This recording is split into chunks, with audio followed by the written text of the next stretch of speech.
Hello, everybody, and happy Black History Month. Welcome to the Boston Globe's fifth annual Black History Month Film Festival.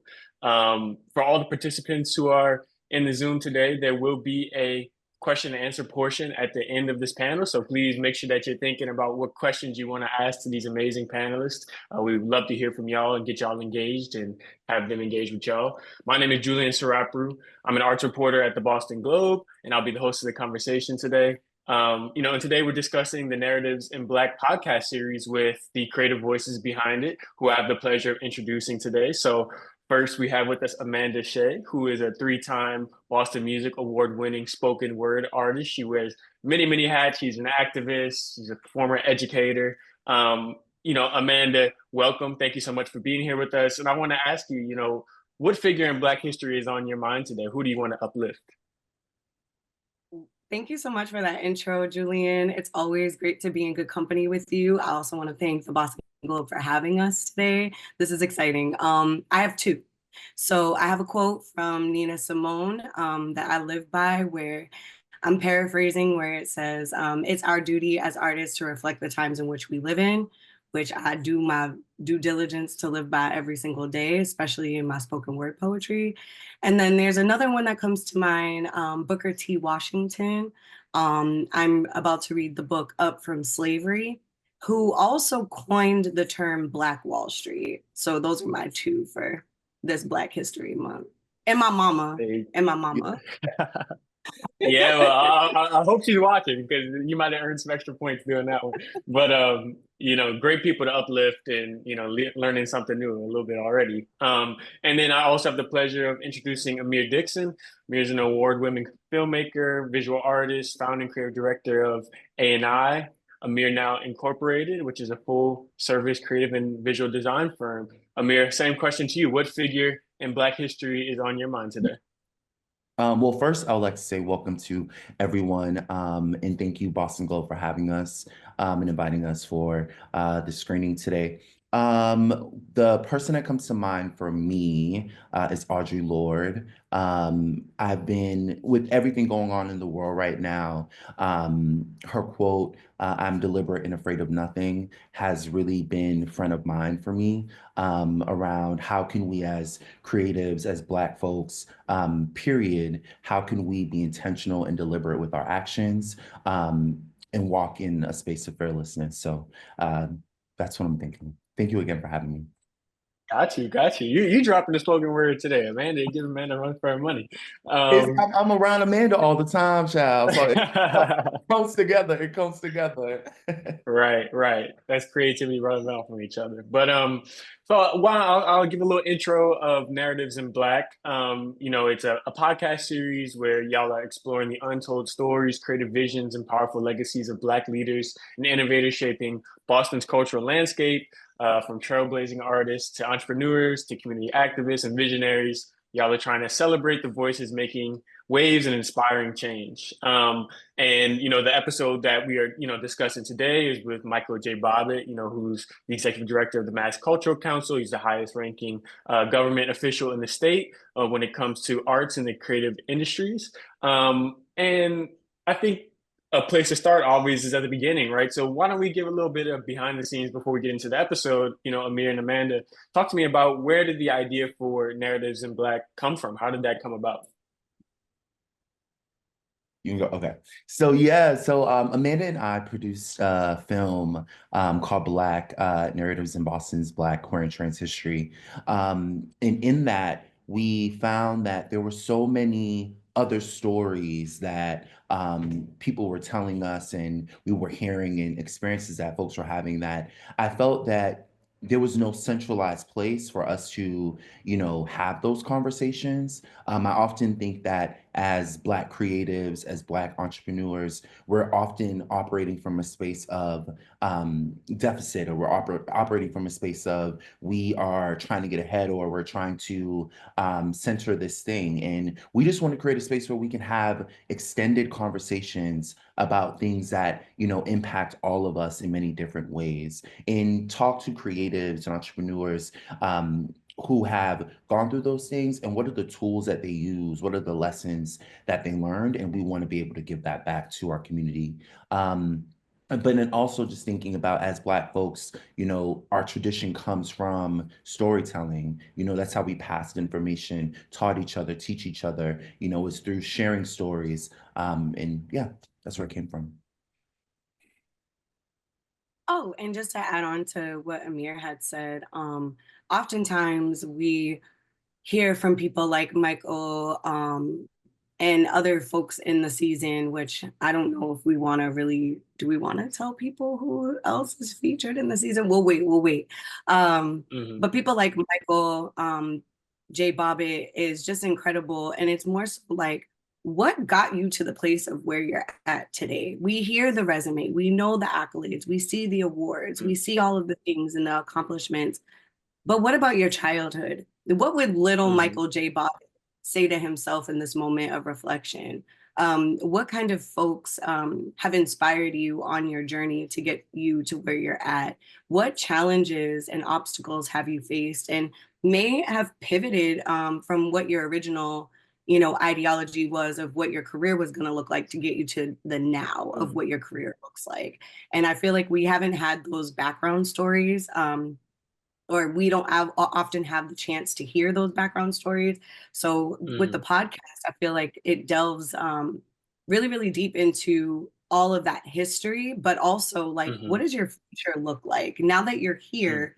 What does the next, 5 to 15 years look like for you? Gotcha. Yeah.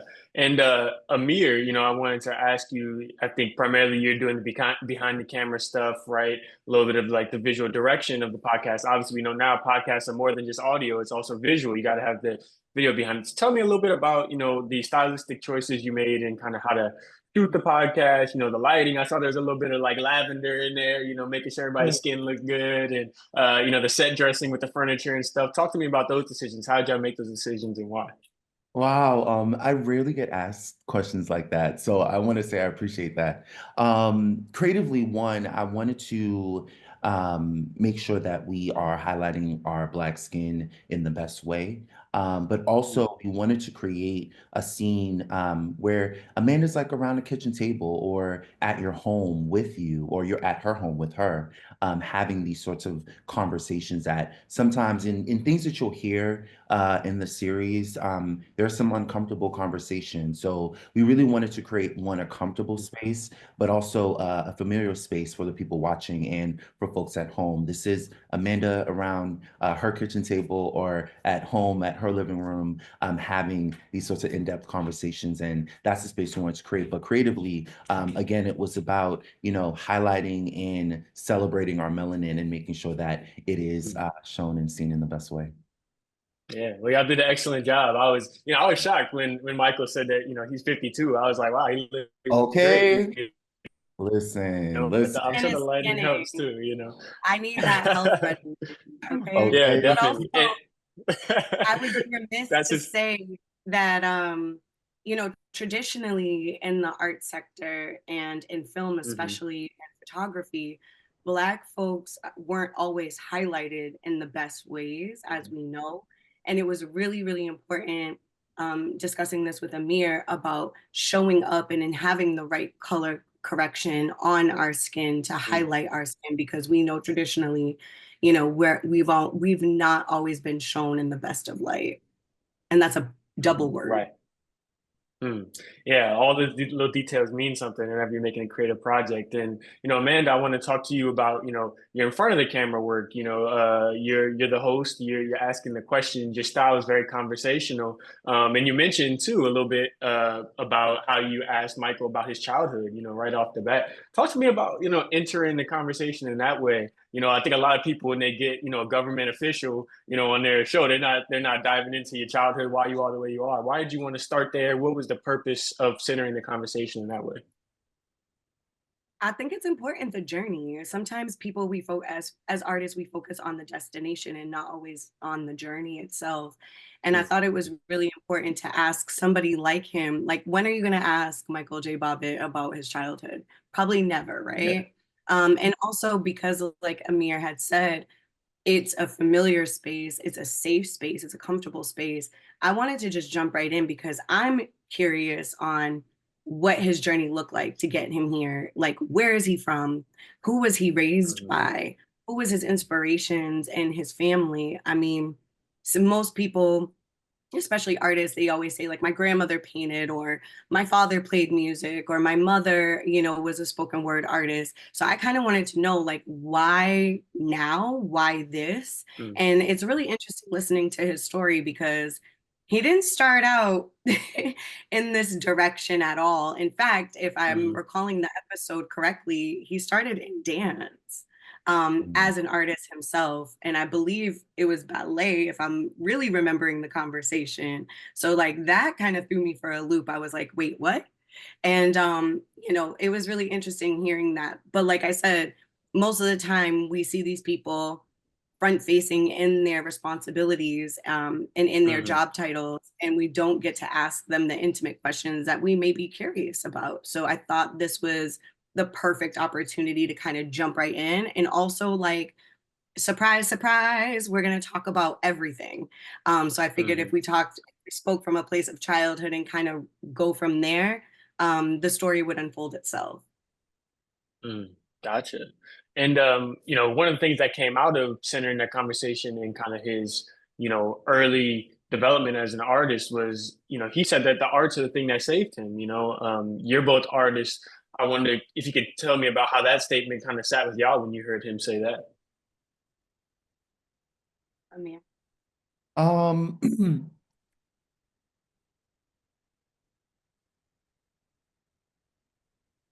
I 1000% agree. Sorry, I have a couple different answers to that. Hmm. Um, no, as a black person, as a black queer person, Hmm. has always been central in our experiences, in our culture, in our community. And art really is in many ways what, gave me my footing, gave me my purpose, my space in the world. So 1000%. I agree with him. likewise, just to kind of piggyback on what Amir had said, the arts definitely continue to save my life. I don't think it's Mm. something that just happens and then just stops. Um, as someone who grew up in a very toxic environment as a child, the arts was what saved me. It allowed me to, escape into my imagination, it allowed me to, hmm, I just had an Amir moment too, because I do have Kanye moments at times, not in a bad way, just in wanting to get out so much. Um, Hmm. it was a space of, it was a way for my imagination to Mm. allow escapism from my reality. It Mm. also allowed me to kind of be my own therapist in a way. Um, also be able to reflect on my feelings, on plans, things that I wanted to do when I was an adult. Ever since I was 8 years old, I've been writing.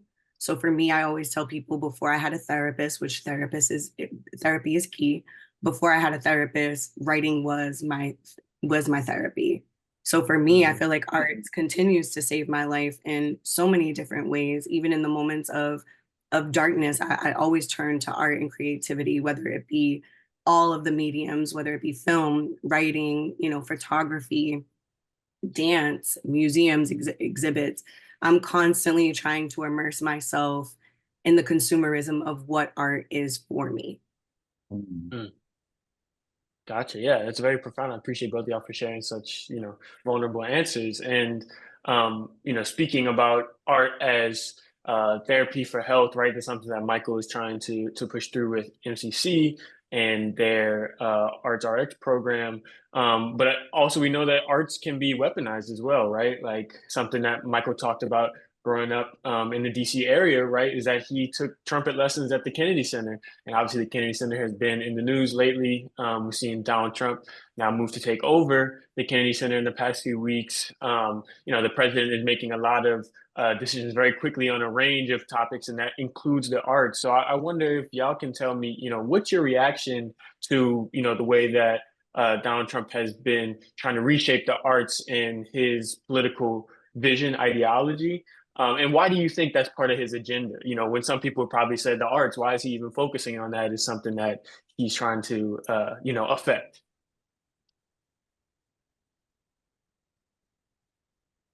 Okay, so Yeah,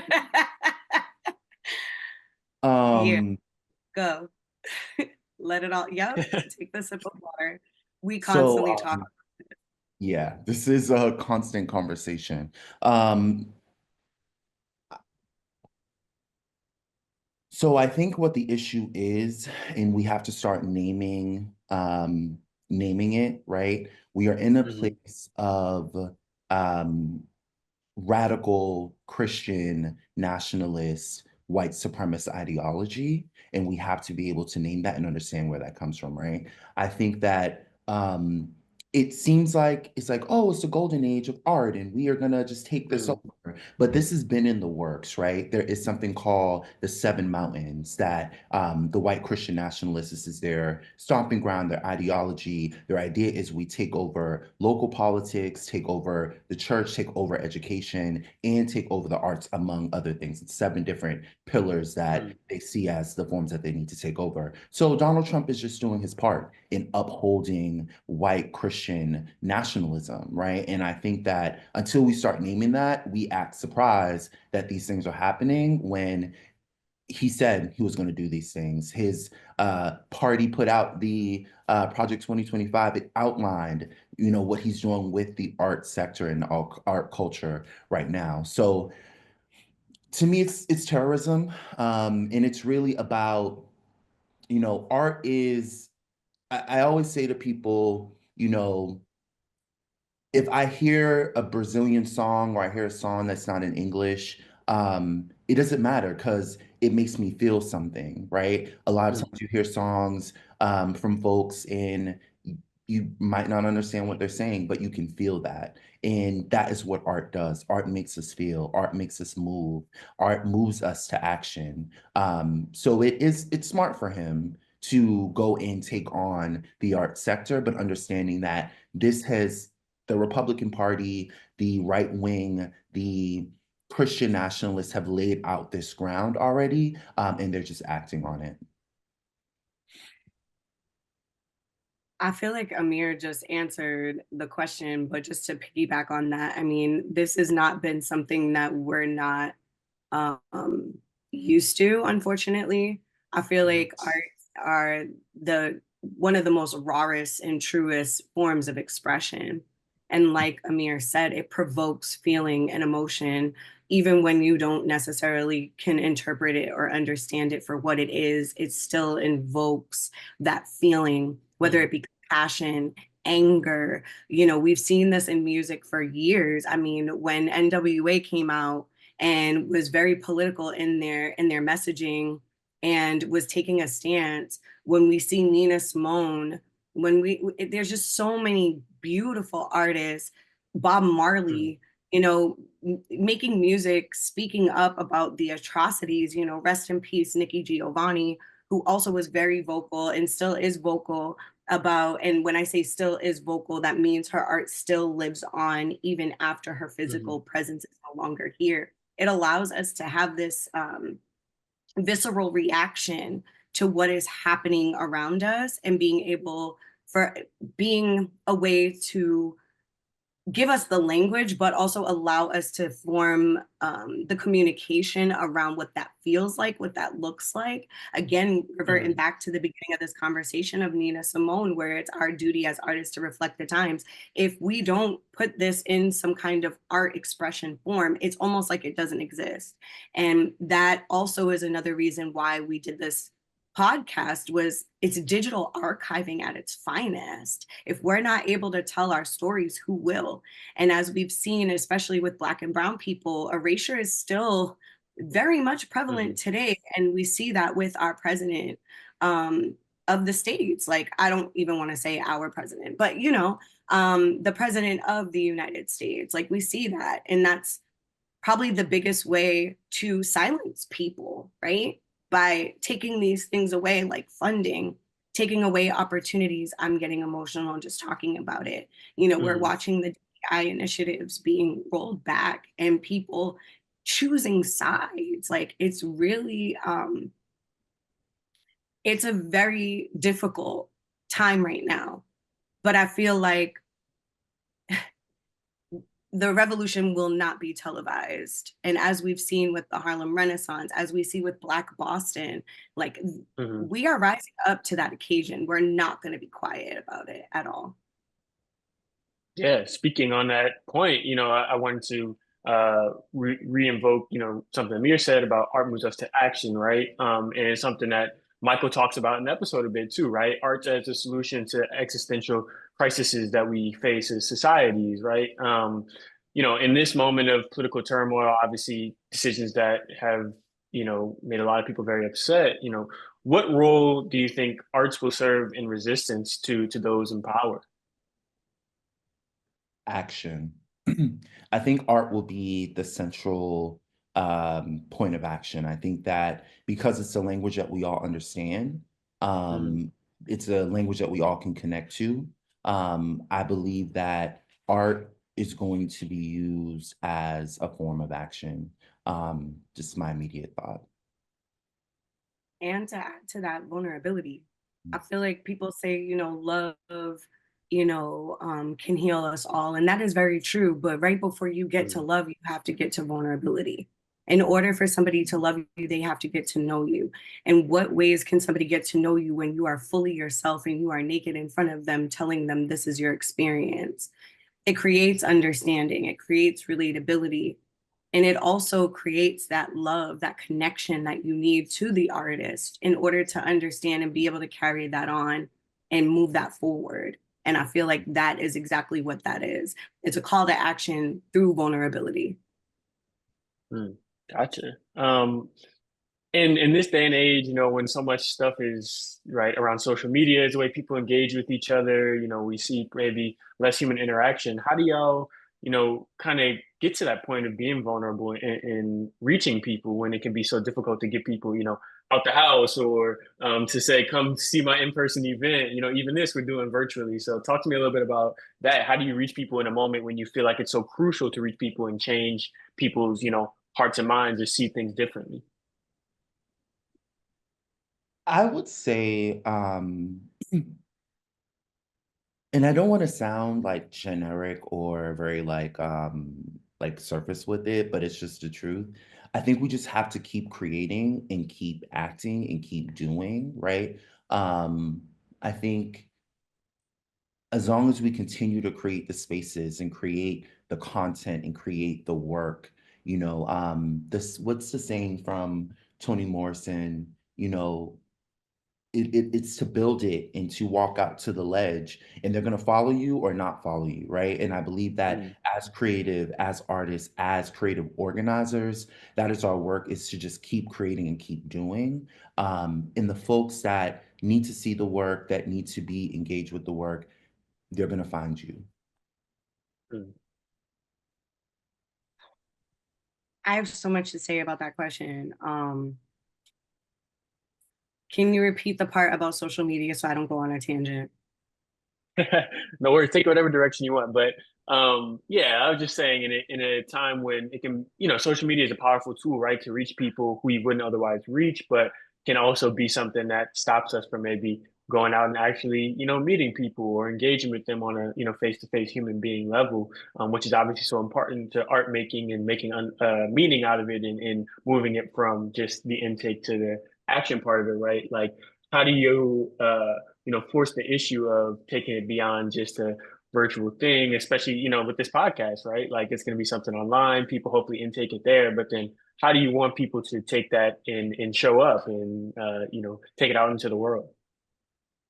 Well, not to get too ahead of myself, but I think that sometimes you have to meet people where they're at. Let's be Hmm. very, very clear. Social media is a very powerful tool. I actually have a poem about it.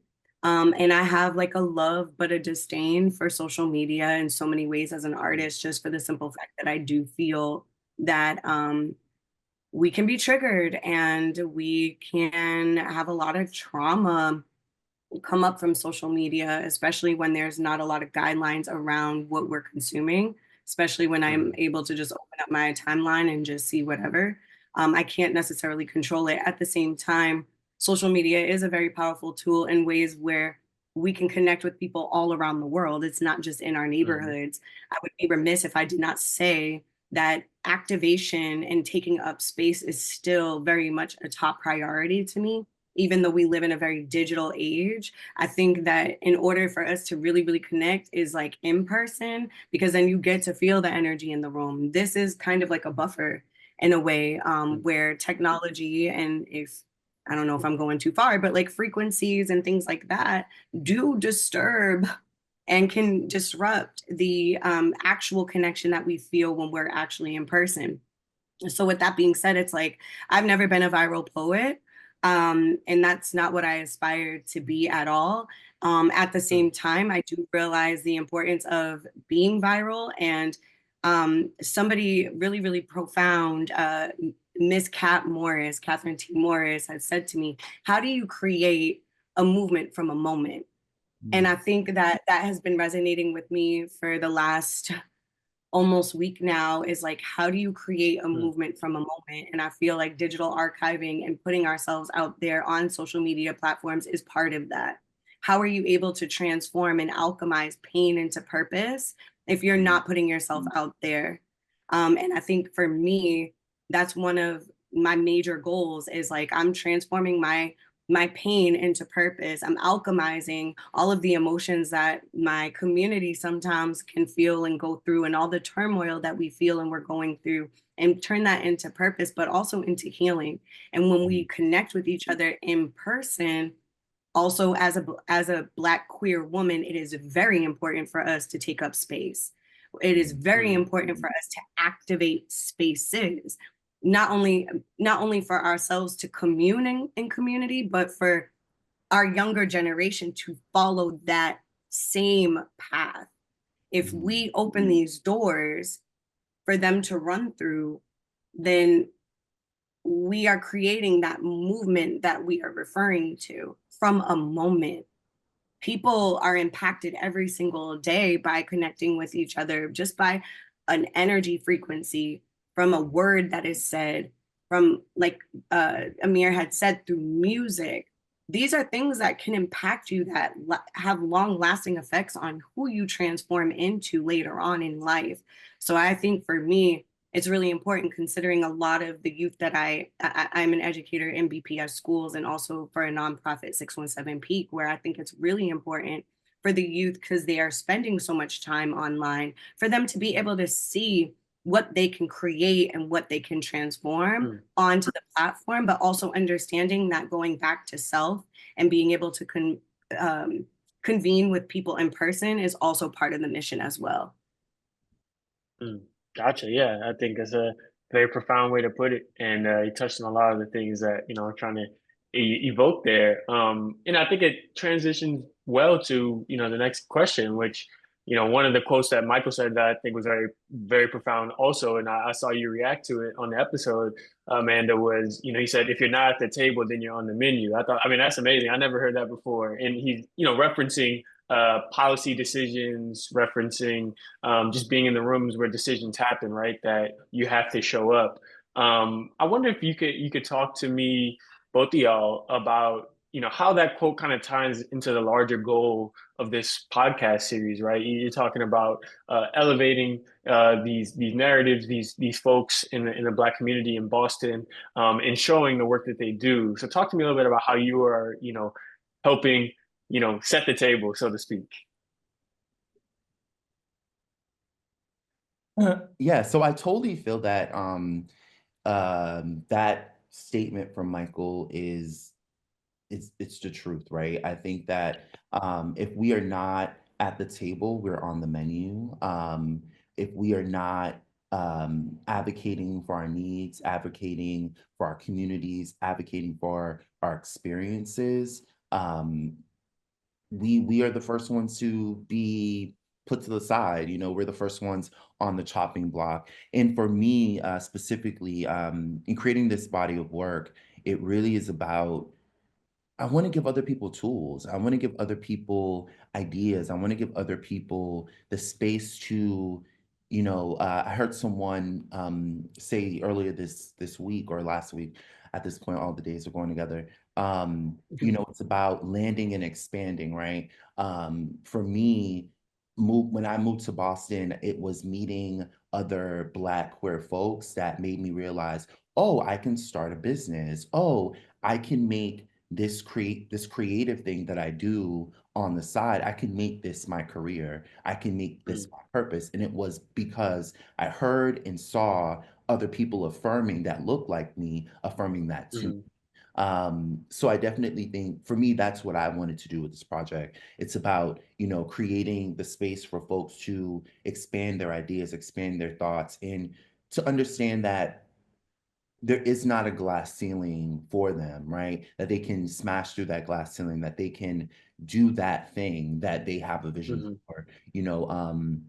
Amanda mentioned Kat Morris earlier. When we Mm-hmm. interviewed Kat Morris, it was so profound to me because all the things that she's accomplished, it started at some point, right? With the radio show in school, with her interest growing up, and all these things became the BAMS Fest, right? So it's about Mm-hmm. understanding what are the things that we have, the tools that we already have in our toolkit, and being able to actualize that into purpose. And I really just wanted to inspire other Black folks that are going to watch and listen to the series to understand, like, yes, they're the EDs and the CEOs of X, Y, and Z, but they're just like all of us here.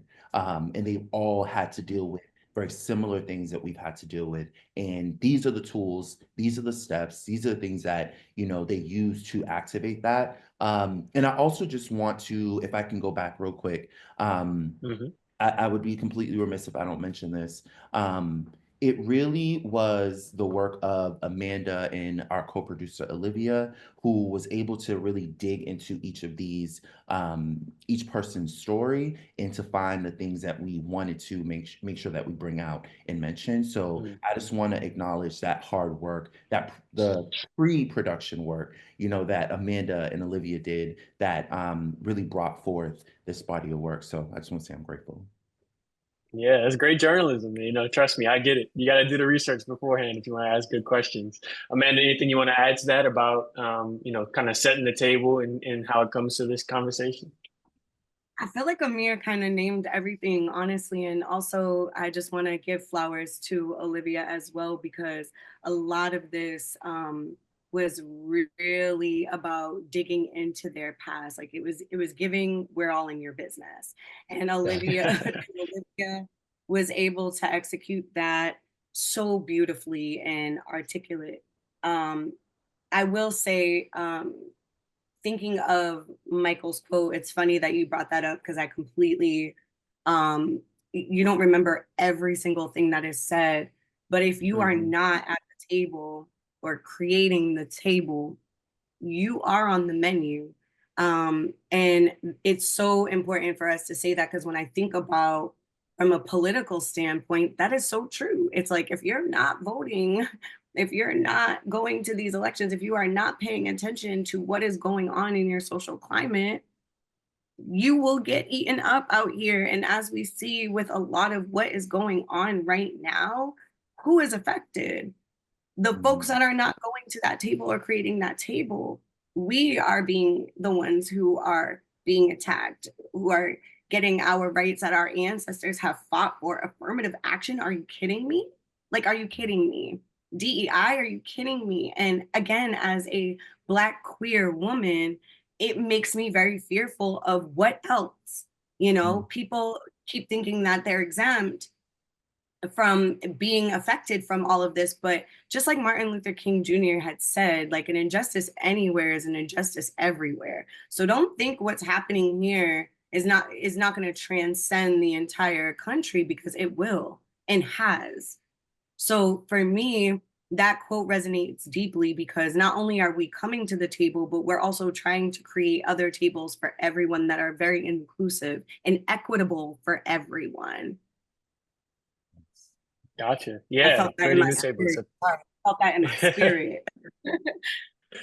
Yeah, you get a little add-on to the quote. I think that's a cool little add-on to talk about creating new tables. And kind of wrapping the conversation up here, y'all talked a little bit about, avoiding erasure, right? This is digital archiving. Obviously, Black History Month, so often when we talk about Black History Month, we're thinking about the past, right? And civil rights movement, especially as where everybody's mind goes, or back to the times of antebellum slavery. And I think there's always been so much of a push to think about Black history as the present as well, right? What we do today is creating Black history. And obviously, I think that's the way that y'all are thinking a little bit about this podcast series as well, right? Like this is something to mark that you were here, that this happened, that these people did these things, no matter what's going on. Tell me a little bit about, thinking about Black history in that way, and why it's important to kind of recontextualize how we think about the month. Mm. I think for me, it's funny how I don't know why I'm so emotional today. Thinking back of what you just said about digital archiving and the importance of it, because it's almost like going to an event, and if you don't take a picture there or you don't take video, it's almost like it didn't happen. That's exactly what this is. And it makes me think about, again, bringing up the ancestors, Nikki Giovanni and Octavia Butler, where they, spoke about Afrofuturism in their work and what it looks like for us to reimagine. Like we are our ancestors' wildest dreams. Because look at how far we've come. I Mm-hmm. think for me personally, telling these stories is not giving like Black people, naming Black people as monoliths, because that's not the case. It's also humanizing them and letting them know like they've had their own challenges, they've fought their own fights, but they've also fought on the backs of other people as well. One of my favorite quotes from Trey Andre is, "We stand on the shoulders of our ancestors while also standing on their graves." And I feel like if we kept that at the forefront of our mind, especially when we're telling these stories, it's like these are real people doing real things. What is stopping you from doing the same thing? Mm. We're all capable of creating, again, like Kat Morris said, a movement from a moment. What is your contribution?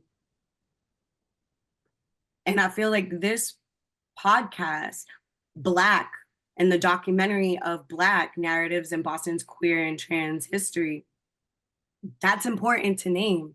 All of these things happened from 1960 to 2020, and we're still doing the work.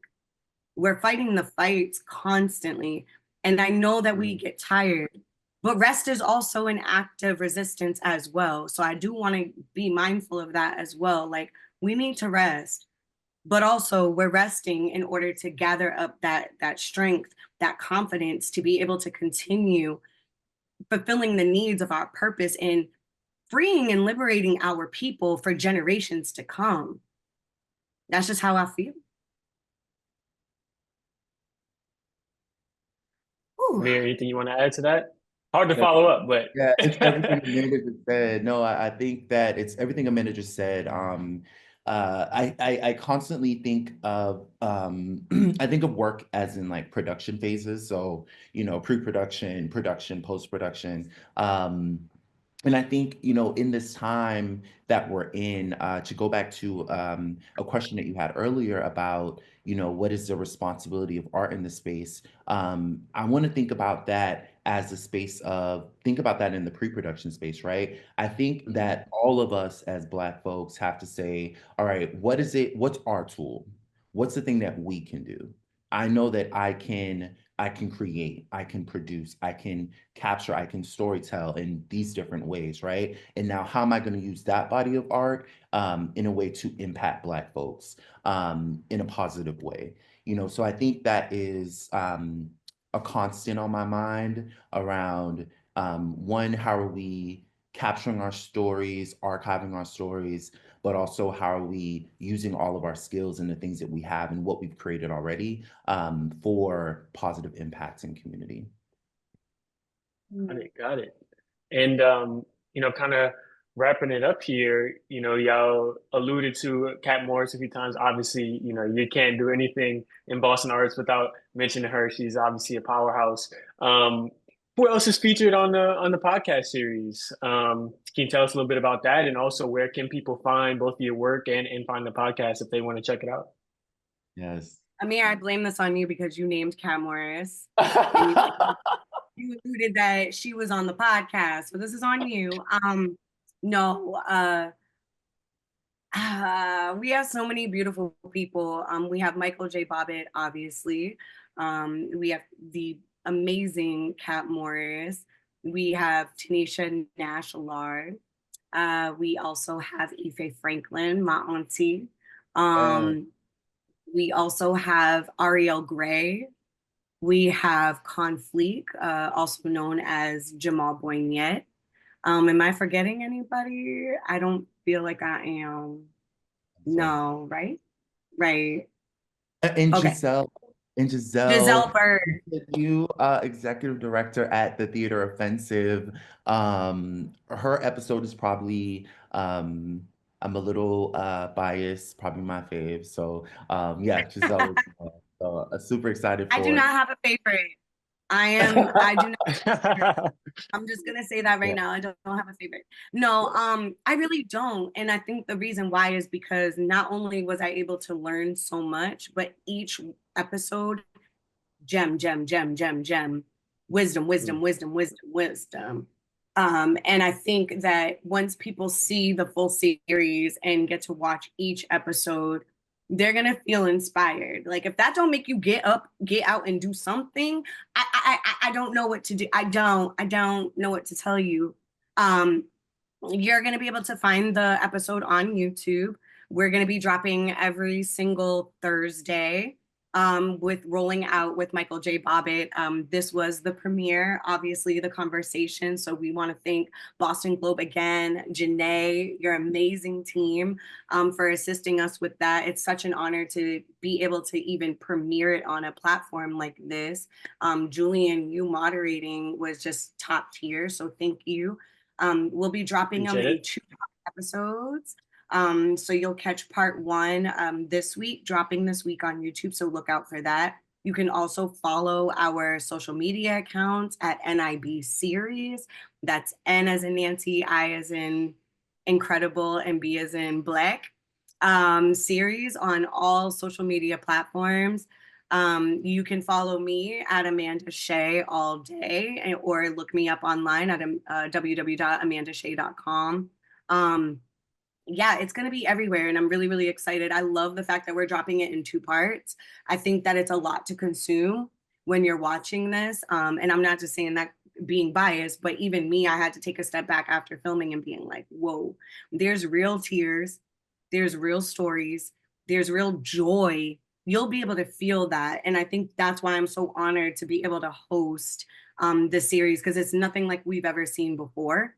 I don't think anybody else in the city is connecting and doing this type of work with these type of people, which is really, really cool and scary at the same time. I'm not gonna lie.